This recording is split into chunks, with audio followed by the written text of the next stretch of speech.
Hello students and hello everyone, this is Teacher Angel and welcome back to our Accounting Online video lessons.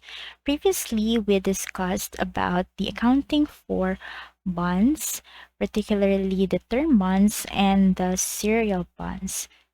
Now, let's proceed to the derecognition of the bonds payable.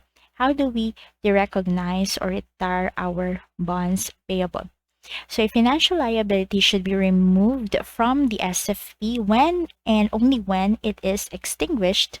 That is when the obligation specified in the contract is either discharged, canceled, or expired. So what is the process and how do we treat the retirement of the bonds? So retirement of non-convertible bonds payable. Okay, so you have to take note that if the problem is silent or it does not specify if convertible ba siya or non-convertible, so these are assumed to be bonds that are non-convertible. So what will be the accounting treatment for the non-convertible bonds? So if the bonds are retired before the maturity date, so for example, after 5 years pa siya dapat i-retire, pero nasayo, okay, sa 2 years pa lang gi-retire na siya, what would be the treatment? So the retirement price applicable to the principal will be computed. Okay, retirement price applicable to the principal will be computed, as well as the carrying amount of the bonds on the date of maturity. And you're going to get the difference, which will be recognized as either gain or it could also be loss on extinguishment of bonds, which will be part of the profit or loss for the period. What if the retirement is done on the maturity date? So insakto, settlement price and the carrying amount will be equal to the face amount. Therefore, there will be no gain or loss to be recognized. So how do we carry out this? So first is you have to update the amortization of the bonds payable as of the date of retirement in order to get the carrying amount. So i-update na to para makuha ang carrying amount sa bonds. Step 2 is compute for the gain or loss. So kung prior to maturity na siya, di ba, kuha ng retirement price applicable to the principal and compare that to the carrying amount of the bonds on the date of maturity. So and the difference would be either gain or it could be loss. So there will be no gain or loss if the retirement is on the date of the maturity. And how do we record? So you close the bonds at face amount and then close premium kung premium siya. So i-debit ang premium. Okay, kaya diba pag nag-initial recording ta sa premium kaya naka-credit man to siya. So ini-close, i-debit na to. Then credit cash, okay, for the retirement price. And then, kung nasa debit side ang balancing figure, so loss na siya. Pero kung sa credit ang balancing figure, that's a gain. How about kung discount siya, discount on bonds payable ta, how do we know? So, makibawta nga discount na siya pag na-existing balance of the discount. Unya, i-close man na to. Diba? Unsa man tong normal balance sa discount, diba? Debit siya. So, ini-close na to, i-credit. Okay? So, let's go to an illustration. Tacloban Corporation is authorized to issue 1 million of 5-year bonds dated June 30, 2020 with a stated interest rate of 10%. Interest on the bonds is payable semi-annually every June 30 and December 31. Effective interest method is being used. The bonds are sold to yield 8%. How much would be the gain or loss assuming the bonds were retired under the following independent situations? So first is retired on January 1, 2021 at face amount, on April 1, 2023 at 105, and on June 30, 2025 exactly on the date of maturity. Kaya 5-year bonds man siya. Okay, so we will prepare the table. Okay, so we have here a table of amortization.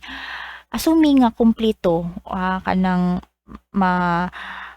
ma-continue gud siya until the 5th year. So mo ni siya ang table nga i-prepare. So, assuming kabalo na gyud ta ani sa akong pag-prepare, di ba? So, ang face amount ani is 1 million and ang carrying value. So, saan ganito pagkuha sa carrying value ani? So, present value of principal and present value of interest.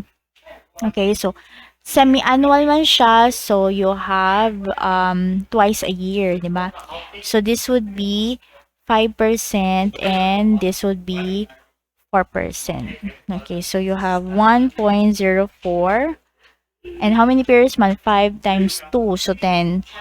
Okay, 1.04 1, 2, 3, 4, 5, 6, 7, 8, 9, 10 minus 1 divided by point. Okay. Ako sang ipotang ha. 0.9. Ay, sorry. Dire din siya. 8.1109.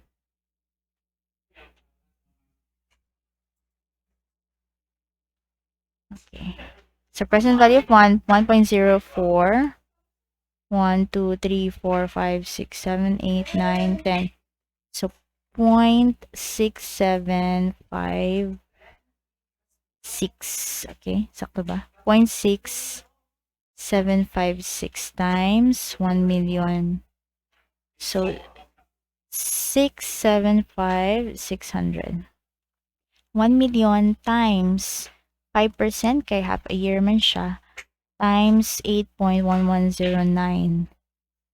Okay, so you have 405,545. So you add 675.6.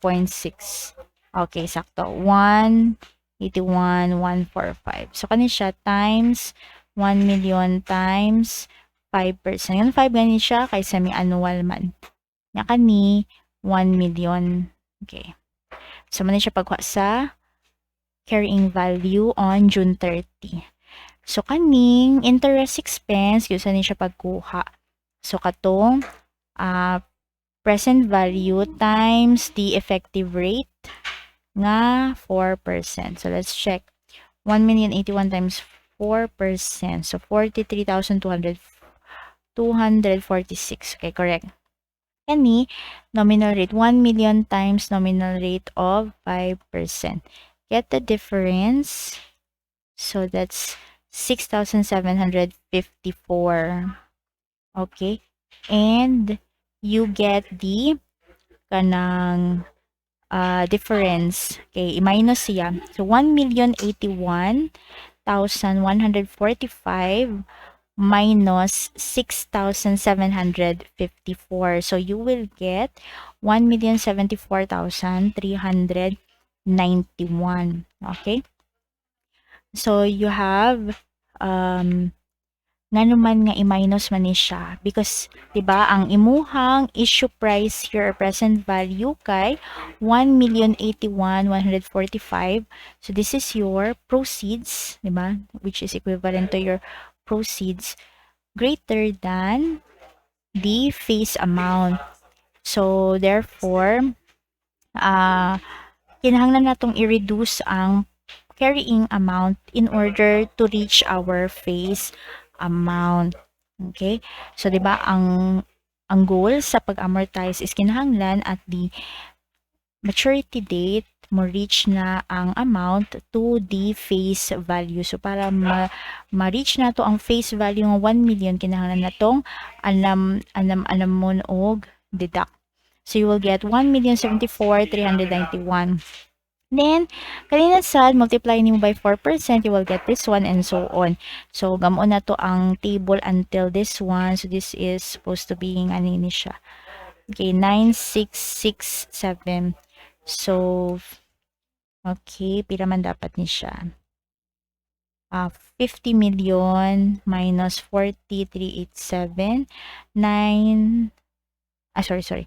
50 million minus 9667.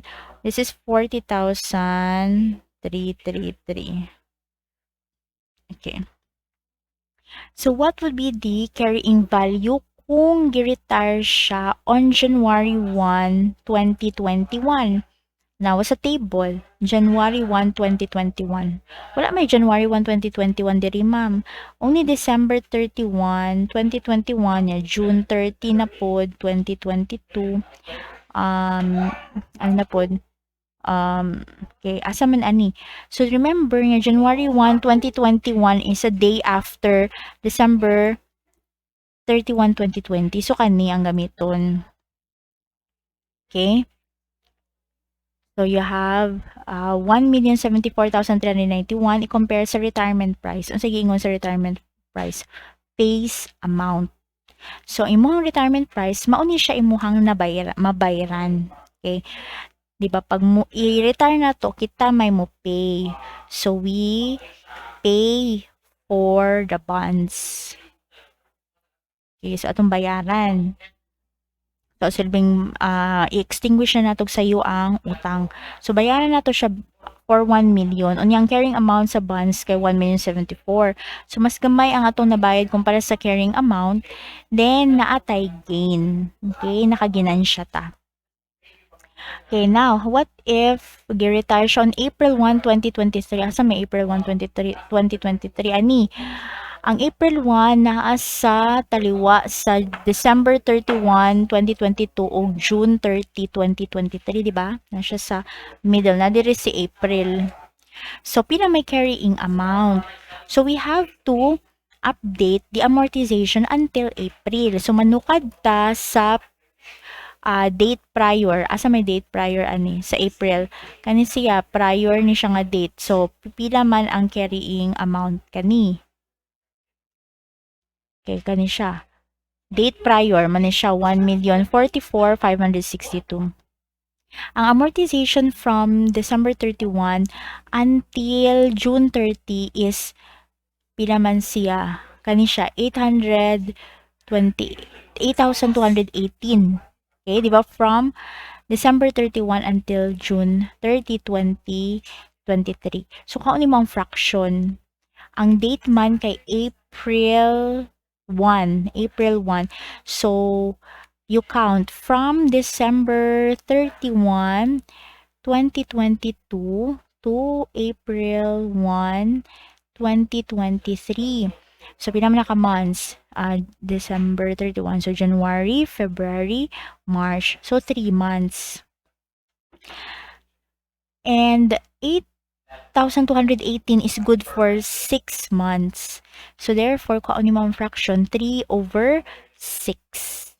Okay, so 8,218 times 3 over 6, that's 4,109. Okay, ang half. And update the amortization, di ba? Mag-amortize ta ni kuan hangtod maabot siya sa 1 million. So, get the difference. You will get 1,040,453. This is your carrying amount. And mao ni amount nga nabayaran. Ingon man at 105%. So, 1 million times 105. So, that's 1,050,000. Mas dako tag nabayaran kumpara sa carrying value. So, loss siya. Okay? What if gibayaran siya on due date, on maturity date? So, walay gain or loss because at maturity date, the carrying value is 1 million and the retirement price or ang atong ibayad para ma-extinguish ang utang is also 1 million. So, wala tay lugi, wala po'y ginansya. So, that is how you're going to account for the retirement of bonds, whether on the due date or whether the date before the maturity date. If you like this video, don't forget to click like, subscribe, and hit the notification bell to be updated with the latest video lessons. Thank you for watching.